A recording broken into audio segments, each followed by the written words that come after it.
Hi, నమస్తే అందరికీ. తొలి ఏకాదశి శుభాకాంక్షలు మీ అందరికీ. ఈరోజు మా అత్తయ్య వాళ్ళ ఇంటికి వచ్చామని చెప్పా కదా. ఈరోజు కాగజ్ నగర్కి 5 కిలోమీటర్స్ దూరంలో ఒక పురాతన టెంపుల్ ఉంటుంది. అయితే శివాలయం, అది కాకతీయుల కాలం నాటి శివాలయం. తొలి ఏకాదశి అని చెప్పి గుడికి వచ్చాము. ఈ గుడి నాకు చాలా నచ్చింది. నాకు ఎప్పుడైనా హిస్టారికల్ టెంపుల్స్ అంటేనే ఇష్టం. నిన్న మొన్న కట్టిన సిమెంట్ గుడులు అంటే నాకు అసలు నచ్చదు. కాబట్టి ఈ గుడికే రావాలని, ఇది శివాలయం అయినప్పటికీ విష్ణు టెంపుల్ కానప్పటికీ ఈరోజు ఈ టెంపుల్కే వచ్చాము. చుట్టూ పొలాలు, మధ్యలో ఈ గుడి ఉంటుంది. కాకతీయుల కాలం నాటి గుడి ఇది. సరే చూపిస్తా, చూడండి. గుడి లోపలికి వెళ్ళే ముందు కాళ్ళు కడుక్కోవాలి కదా. చూడండి, ఇక్కడ ఈ బావి కూడా పురాతన బావిని, మేబీ కాకతీయుల టైం బావి అయి ఉండొచ్చు. ఇలా నీళ్ళు చేసుకోవాలి. చాలా సరదాగా అనిపించింది ఇలా నీళ్ళు చేసుకొని కాళ్ళు కడుక్కోవడం. ఇంకా గుడి లోపలికి అయితే వెళ్దాం. ఇది ఆలయ ముఖద్వారం, ప్రధాన ద్వారం, ఆలయ గోపురం. చూడండి ఎంత బాగుందో. నాకు ఈ గోపురం చూసే ఈ గుడి నచ్చేసింది. ఇప్పటికీ ఈ గుడికి మేము 3-4 టైమ్స్ వెళ్ళాం.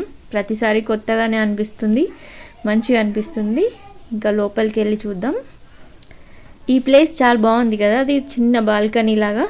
నాకు అక్కడికి వెళ్ళాలనిపించింది కానీ స్టెప్స్ లేవు. లోపలికి వెళ్ళినట్టయితే ఈ రకంగా ఉంది గుడి. ఈరోజు ఏకాదశి అవ్వడం వల్ల చాలామంది వచ్చారు. ఇంకా శివరాత్రికి అయితే ఇంకా చాలా భక్తులు ఉంటారు. నడవడానికి కూడా వీలుండదు. గుడిలోకి ఎంటర్ అవ్వగానే ధ్వజస్తంభాన్ని అయితే చూపించాను. నెక్స్ట్ గర్భగుడిలోకి వెళ్దాం. ఇది శివాలయం అని చెప్పాను కదా, శివమల్లన్న టెంపుల్. శివలింగాన్ని అయితే చక్కగా అలంకరించి ఉంది. హిందూ పురాణాల ప్రకారం ఆషాఢ మాసంలో శుక్లపక్ష ఏకాదశిని తొలి ఏకాదశి అని అంటారు. ఈ తొలి ఏకాదశిని దేవశయని ఏకాదశి అని, పద్మ ఏకాదశి అని, హరిశయని ఏకాదశి అని, ఆషాఢ ఏకాదశి అని కూడా అంటారు. అయితే ఈ భూమండలం మొత్తాన్ని ఉత్తర దక్షిణ భాగాలుగా విభజించినట్లయితే ఉత్తర భాగం అనేది దేవతలకి నిలయంగా భావిస్తారు.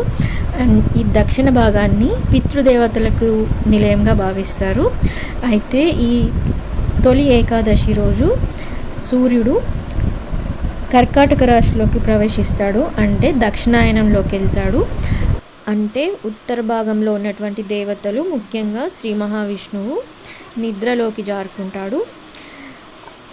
మళ్ళీ సంక్రాంతికి ఉత్తరాయణం ఉంటుంది, అప్పుడు మేల్కొంటాడు. ఈ తొలి ఏకాదశితోని తెలుగు పండుగలు అయితే మొదలవుతాయి. చాలా పండుగలు అయితే ఇప్పటి నుండి మనకి వస్తాయి. ఇక బయటికి వచ్చాక నంది కనిపించింది. నంది దగ్గరికి వెళ్ళి చెవులో కోరికలు చెప్పాను. కోరికలు కాదు, ఒకటే కోరిక చెప్పాను. కోరుకునే అన్ని తీరాలి అని ఒకటే కోరుకున్నాను. నంది తలపైన చేయబెట్టి శివుణ్ణి చూస్తారు కదా, అది కూడా చూస్తాను. మీకు కూడా చూపిస్తాను, చూడండి. ఇప్పుడు ఆలయ పూజారిని ఈ స్థల పురాణం గురించి అడిగి తెలుసుకుందాం. మీ పేరు? నా పేరు సంతోష్ శర్మ. ఓకే, ఈ టెంపుల్ స్థల పురాణం గురించి చెప్తారా కొంచెం? నమస్తే అస్తు భగవన్ విశ్వేశ్వరాజ మహాదేవాయ త్ర్యంబకాయ త్రిపురాంత్రికాగ్ని కాలాయ కాలాగ్నిరుద్రాయ నీలకంఠాయ మృత్యుంజయాయ సర్వేశ్వరాయ సదాశివాయ శ్రీమన్మహాదేవాయ నమః. శివమల్లన్న స్వామి టెంపుల్, ఈస్గాం గ్రామము. ఇది పురాతనమైన దేవాలయము. కాకతీయుల కాలం నాటి గుడి. కొత్తగా ప్రతిష్ఠించి 46 అంటే 46 సంవత్సరాలు అయింది. ఇక్కడికి మహాశివరాత్రి మరియు మార్గశిర మాసం బోనాలు ఇవన్నీ ఉంటాయి. మంచిర్యాల, ఆదిలాబాద్, మహారాష్ట్ర నుంచి భక్తులు అధిక సంఖ్యలో విచ్చేస్తారు. కాకతీయుల కాలం నాటి టెంపుల్ అని చెప్పాను కదా, చూడండి శిల్పాలు శిథిలమైపోయి ఉన్నాయి, బయట పెట్టేసింది. యాక్చువల్లీ ఇవి అన్ని రాయితో చేసినటువంటి శిల్పాలు. గుడి కూడా రాయితో చేసిందే, కానీ వీళ్ళందరూ దీనికి పెయింట్ వేశారు. దాని న్యాచురాలిటీ అయితే పోయింది.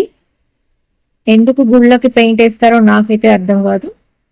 ఇంకా గుడి బయట చిన్న చిన్న గుళ్ళు అయితే ఉన్నాయి, అవన్నిటిని దర్శించుకున్నాం. కాలభైరవుడు నా ఫేవరెట్ గాడ్, ఎందుకంటే నాకు డాగ్స్ అంటే చాలా ఇష్టం కాబట్టి. డాగ్స్ అందరినీ కాపాడతాడని నాకు ఇష్టం. ఇది వీరభద్రస్వామి గుడి, వీరభద్రస్వామి.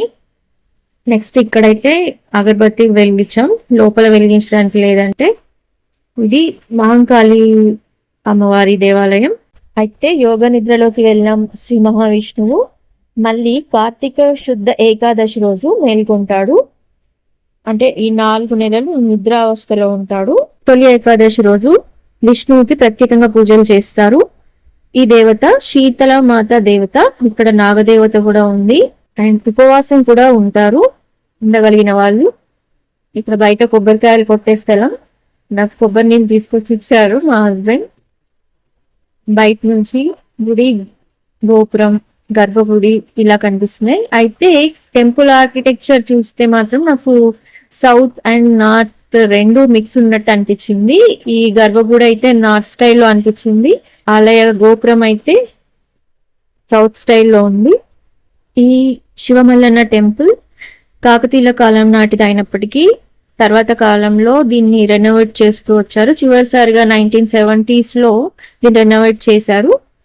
ఇంకా గర్భగుడి లోపల శివలింగమే కాకుండా వినాయకుడు, లక్ష్మీదేవి, ఇంకా శ్రీ మహావిష్ణువు కూడా ఉన్నారు. నేను చెప్పాను కదా విష్ణు టెంపుల్ కాకపోయినప్పటికీ శివాలయంకే వచ్చాము అని, కానీ శివాలయంకి వచ్చిన శివాలయంలో విష్ణువు కూడా ఉన్నాడు. సంవత్సరానికి 24 ఏకాదశులు ఉంటాయి తెలుసా మీకు? ప్రతి మాసంలో 2 చొప్పున మొత్తం 24 ఉంటాయి. అయితే వీటిలో ఆషాఢ మాసంలో శుక్లపక్ష ఏకాదశిని మాత్రమే తొలి ఏకాదశిగా జరుపుకుంటారు. ఈరోజు ఉపవాస దీక్ష చేస్తారు, విష్ణు పూజ చేస్తారు, కోరుకున్న కోరికలన్నీ తీరుతాయని భక్తుల నమ్మకం. ఇంకా దర్శనం అయిపోయింది, బయటికి వచ్చాం. బయట నుండి చూడండి ఎంత బాగుందో ఆలయ గోపురం. ఇంకా బయట 2 పాత చాలా పెద్ద చెట్లు అయితే ఉన్నాయి. ఈ తొలి ఏకాదశినే పేలాల పండుగ అని కూడా అంటారు. పితృదేవతలను స్మరించుకుంటారు, పితృదేవతలకి పేలాల పొడిని సమర్పిస్తారు. అండ్ మనం కూడా పేలాల పొడిని ఈ సీజన్లో తీసుకోవడం వల్ల మన బాడీలో వేడి జనరేట్ అవుతుందని, బయటంతా చల్లగా ఉంటుంది కదా, సో అలా టెంపరేచర్ రెగ్యులేట్ అవుతుందని ఈ టైంలో పేలాల పొడిని తీసుకుంటారు. అలాగే ఈ పేలాల పొడిని పొలాల్లో కూడా చల్లుతారు, పంటలు బాగా పండాలని. ఈరోజు సూర్యుడు దక్షిణాయనం చేస్తాడని చెప్పాను కదా, మళ్ళీ ఉత్తరాయణం ఎప్పుడు జరుగుతుందంటే మకర రాశిలో జరుగుతుంది. మకర సంక్రాంతికి మళ్ళీ ఉత్తరాయణం ఉంటుంది. బయట నుంచి వ్యూ చూడండి ఎంత బాగుందో, చుట్టూ పొలాలు. అండ్ ఇది పులులు తిరిగే ప్లేస్ కూడా. రీసెంట్గా ఒకరి మీద అటాక్ జరిగింది, దీనికి చాలా దగ్గరలోనే 1 కిలోమీటర్ డిస్టెన్స్లోనే.